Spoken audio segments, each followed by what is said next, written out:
لوگ ہیں جو کہتے ہیں کہ یار باطل کو باطل نہ کہو، برے کو برا نہ کہو، اور غلط کو غلط نہ کہو، اپنی بات کرو۔ مکے کے مشرکین نے بھی یہ بات رکھی تھی کہ ہمارے خداؤں کو برا نہ کہو، باقی آپ اپنی بات کرتے جائیں۔ اللہ کے رسول علیہ السلام کے سامنے یہ بھی تجویز رکھی گئی تھی، ایک کام کریں کہ کچھ دن جو ہے وہ آپ ہمارے خداؤں کی عبادت کر لیں، پھر کچھ دن ہم آپ کے خدا کی عبادت کر لیتے ہیں، پھر جو ہے وہ اس طریقے سے، یعنی کہ دین کو کھچڑا بنانے کی کوشش کی جا رہی تھی، غلط ملت کرنے کی کوشش کی جا رہی تھی کہ کچھ دن آپ ہمارے خداؤں کی عبادت کریں، کچھ دن ہم آپ کے خدا کی عبادت کریں گے۔ تو اللہ تبارک و تعالیٰ نے جواب میں سورۃ الکافرون کو نازل فرمایا، قل یا ایھا الکافرون، اے محبوب ان کافروں سے فرما دو، لا اعبد ما تعبدون، میں ہرگز ان کی عبادت نہیں کروں گا جن کی تم عبادت کرتے ہو۔ اللہ اکبر۔ اور پھر پوری سورت مبارکہ مکمل ہوتی ہے اور اختتام یہ ہوتا ہے، لکم دینکم ولی دین،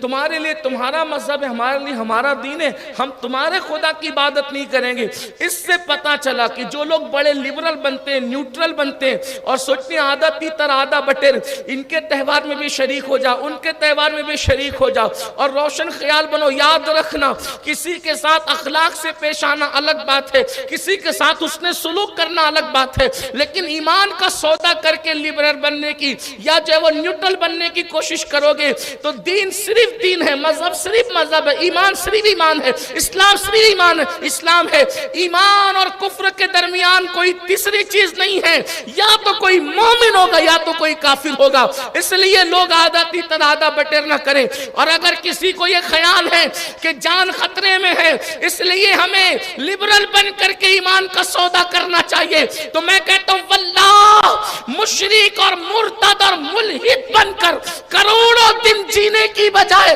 حسین پیغام دے رہے ہیں کہ کروڑوں دن جینے کی بجائے یزید اور یزیدیت کی زندگی جینے سے بہتر ہے کہ 3 دن حسین کی طرح جی لو،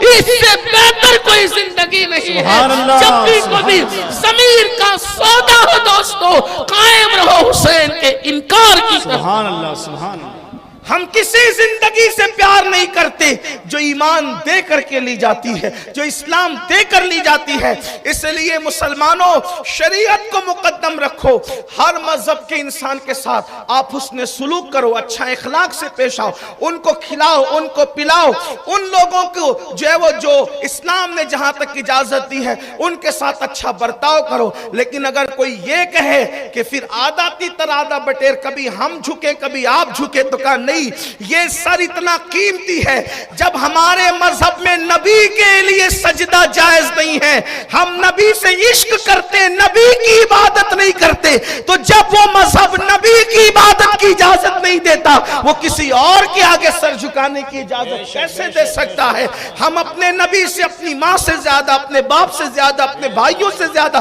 اپنی بہنوں سے زیادہ، حتیٰ کہ اپنی جان سے زیادہ عشق کرتے ہیں۔ یہ بات آپ کو میں بتا دوں، یہ بات میں پورے ہوش و حواس کے ساتھ اپنے مسلک اہل سنت و جماعت کی ترجمانی کرتے ہوئے کہہ رہا ہوں کہ ہم جان سے زیادہ نبی سے عشق کرتے ہیں لیکن نبی کی عبادت نہیں کرتے۔ جس سے جان سے زیادہ عشق کرے جب اس کی عبادت نہیں کرتے تو پھر کسی اور کے معبود کی کیسے عبادت کرے؟ جو اپنے ناک پر بیٹھی ہوئی مکھی کو نہیں ہٹا سکتے، جو چونٹی اور مچھر پر اختیار نہیں رکھتے، ہم ان کی کیسے عبادت کریں؟ میرے امام نے اپنے مسلک کی ترجمانی کرتے ہوئے بتایا، پیش نظر وہ نوبہار، سجدے کو دل بے قرار، روکیے سر کو روکیے، ہاں یہی امتحان ہے۔ اس لیے میرے آقا علیہ الصلوۃ والتسلیم کے پیارے دیوانوں، یہ مکے والوں کی خواہش تھی، اللہ کے رسول نے منظور نہیں کیا۔ صحابہ نے بلکہ حضرت بلال کو تو اتنا کہا گیا